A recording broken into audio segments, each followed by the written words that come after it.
From 2004 to 2008, Roger Federer won the US Open an incredible 5 years running.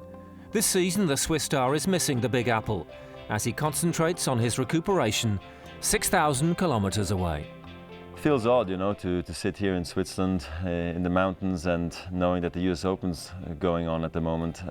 Ever since I went to play the juniors, I've always played the US Open, so clearly I feel like something's missing. So of course it hurts. I would love to play in Arthur Ashe, would love to hear the roars of the crowds, and just be in the city would be amazing, and be there with all the other players because there's such great players there at the moment.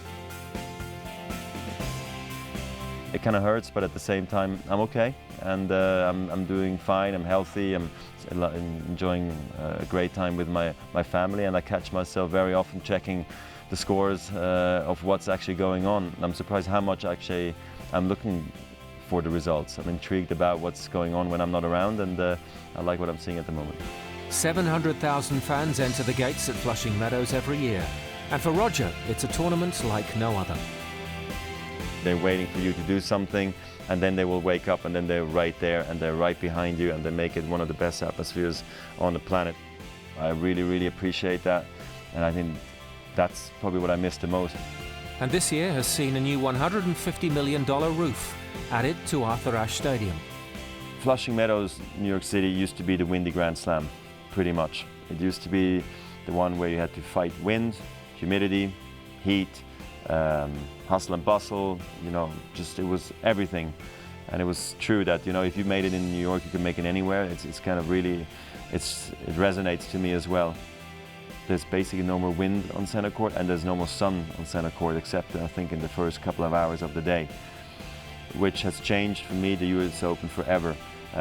In a good way, because I think the level of play is going to go up, especially towards the back end of the tournament, because there's going to be no wind at the best matches. So the best players can play in best conditions. If this year's event has been full of twists and turns so far, for Roger, the US Open has always been a reassuring constant. Arthur Ashe was there in the beginning when I started on the tour, so I feel like I have probably changed more, I've evolved more. I went from the whole ponytail thing to, shorter hair.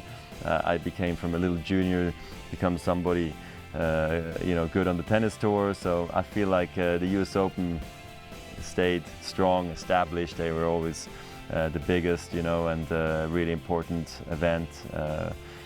So was New York, so I changed a bit more.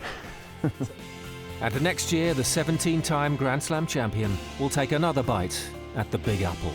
It's the long-term goal for me to come back to New York next year. I can't wait, really, and I really just hope my body's going to follow what my mind says right now, and then we'll see what happens.